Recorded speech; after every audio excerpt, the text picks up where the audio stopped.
नमस्कार। 5 minute show में आपका स्वागत है। क्या आप तैयार हैं सिर्फ 5 मिनट में 15 जरूरी सवालों के जवाब जानने के लिए? तो चलिए, बिना कोई देर किए शुरू करते हैं ये फटाफट ज्ञान का सफर। तो सवाल ये है कि क्या बस कुछ सवाल किसी देश की पूरी कहानी बता सकते हैं? आज हम यही पता लगाने वाले हैं। ये सिर्फ एक क्विज नहीं है, ये भारत की कहानी को, उसकी आत्मा को समझने की एक कोशिश है। तो इसे एक टेस्ट की तरह नहीं, एक खोज की तरह देखिए। तो शुरुआत करते हैं भारत की नींव से, यानी कि इसके इतिहास और शासन से। ये वो सवाल हैं जो हमें समझाते हैं कि आज हमारा देश जिस मुकाम पर है वहां तक कैसे पहुंचा। तो पहला सवाल सीधा हमारे लोकतंत्र के दिल से जुड़ा है, हमारी संसद, जहां देश के सबसे बड़े फैसले लिए जाते हैं। आखिर वो काम कैसे करती है, साल में कितनी बार बैठती है? सही जवाब है 3 सत्र होते हैं। एक होता है बजट सेशन, फिर मॉनसून सेशन और आखिर में विंटर सेशन। यही वो 3 मौके होते हैं जब देश भर के सांसद एक साथ आते हैं, जरूरी मुद्दों पर बहस करते हैं और हमारे लिए कानून बनाते हैं। चलिए, अब थोड़ा समय में पीछे चलते हैं, भारत की आज़ादी की लड़ाई के एक बहुत ही अहम मोड़ पर। एक ऐसा आंदोलन जो सिर्फ एक घटना नहीं, बल्कि एक पूरी सोच थी। ये शुरू हुआ था साल 1905 में, और ये सिर्फ एक तारीख नहीं है।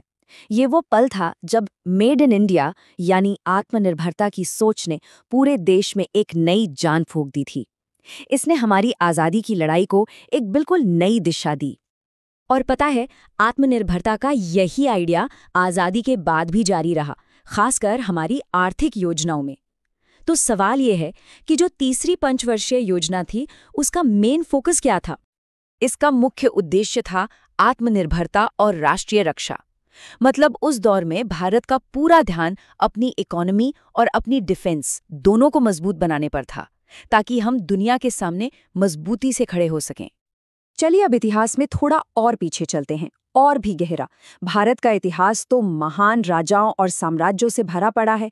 इन्हीं में से एक बहुत बड़े शासक थे पुलकेशिन द्वितीय। सवाल ये है कि वो किस राजवंश से थे? वो थे महान चालुक्य वंश के। इस राजवंश का दक्षिण भारत की कला और संस्कृति पे बहुत ही गहरा प्रभाव पड़ा। ये दिखाता है कि हमारा इतिहास कितना विविध और समृद्ध है। अच्छा, प्राचीन इतिहास से निकलकर अब आज के भारत की बात करते हैं। एक बहुत ही जरूरी प्रक्रिया की, जनगणना की। हमारे देश की इतनी बड़ी आबादी को गिनने का ये जो बड़ा काम है, ये कितने साल में एक बार होता है? इसका जवाब है हर 10 साल में। और एक बात याद रखिएगा, ये सिर्फ लोगों की गिनती नहीं है। इसी डेटा के आधार पर सरकारें ये तय करती हैं कि कहाँ नए स्कूल बनाने हैं, कहाँ अस्पताल की जरूरत है। एक तरह से ये देश के विकास का ब्लूप्रिंट होता है। तो ये तो हुई इतिहास की बात, लेकिन भारत की कहानी सिर्फ इतिहास तक ही सीमित नहीं है। साइंस और टेक्नोलॉजी ने भी देश को एक नई पहचान दी है। तो चलिए, अब इस सेक्शन में भारत की साइंटिफिक तरक्की पर नजर डालते हैं। और इसकी शुरुआत करते हैं भारत की एक ऐसी कामयाबी से जिसने इतिहास रच दिया। वो पल जब भारत ने स्पेस में अपना पहला कदम रखा था। तो भारत की पहली सैटेलाइट का नाम क्या था? उसका नाम था आर्यभट्ट, हमारे महान गणितज्ञ और खगोल शास्त्री आर्यभट्ट के नाम पर। यह सिर्फ एक मशीन नहीं थी, ये अंतरिक्ष में भारत के सपनों की पहली उड़ान थी। ओके, तो स्पेस टेक्नोलॉजी से अब आते हैं बेसिक साइंस पर।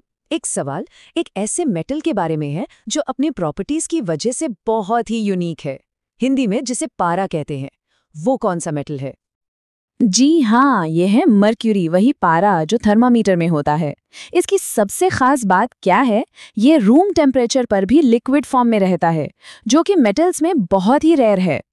चलिए, अब बात करते हैं उस टेक्नोलॉजी की जिसने हमारी और आपकी दुनिया को पूरी तरह से बदल के रख दिया। जरा सोचिए, एक वक्त था जब इंटरनेट आम लोगों की पहुंच से बाहर था।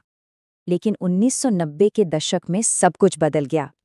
ये वो दशक था जब इंटरनेट पहली बार आम जनता के लिए उपलब्ध हुआ, और यहीं से शुरू हुई डिजिटल क्रांति, जिसने सारी जानकारी हमारी उंगलियों पर ला दी। अब एक मॉडर्न सिंबल की बात करते हैं जो डिजाइन और हमारी राष्ट्रीय पहचान दोनों का एक बेहतरीन उदाहरण है। जी, मैं बात कर रही हूँ हमारे रुपये के सिंबल की। इसे किसने डिजाइन किया था? पहले हम RS लिखा करते थे, और अब हम ये नया और आधुनिक चिन्ह रुपया इस्तेमाल करते हैं। ये छोटा सा बदलाव बहुत बड़ा था, इसने हमारी करेंसी को दुनिया में एक अलग पहचान दी। और इस शानदार डिजाइन को बनाने का क्रेडिट जाता है उदय कुमार को। उन्होंने देवनागरी के र और रोमन लेटर आर को मिलाकर ये सिंबल तैयार किया, जो हमारे कल्चर और मॉडर्निटी का एक खूबसूरत मिक्स है। और अब हम आ गए हैं अपने आखिरी सेक्शन पर। इसमें हम जानेंगे भारत की सांस्कृतिक और ग्लोबल पहचान से जुड़े कुछ दिलचस्प फैक्ट्स। तो चलिए अब एक रैपिड फायर राउंड हो जाए। ताजमहल किसने बनवाया? बिल्कुल सही, शाहजहां ने। भारत का चावल का कटोरा कौन सा राज्य है? ये है छत्तीसगढ़। हमारा राष्ट्रीय फल कौन सा है? फलों का राजा आम। अच्छा, दुनिया की सबसे लंबी नदी कौन सी है? ये है नील नदी। और आखिरी सवाल, विश्व पर्यावरण दिवस कब मनाया जाता है? हर साल 5 जून को। देखा, ये छोटे छोटे फैक्ट्स हमारी जनरल नॉलेज को कितना बढ़ाते हैं। तो इन 15 सवालों के जरिए हमने भारत के इतिहास, साइंस और कल्चर के एक छोटे से हिस्से को देखा, पर हर एक जवाब अपने आप में एक बड़ी कहानी की तरफ इशारा करता है ना? और यही बात हमें आखिरी सवाल पर ले आती है। देखिए, सीखने का ये सफर कभी खत्म नहीं होता। हर जवाब के बाद एक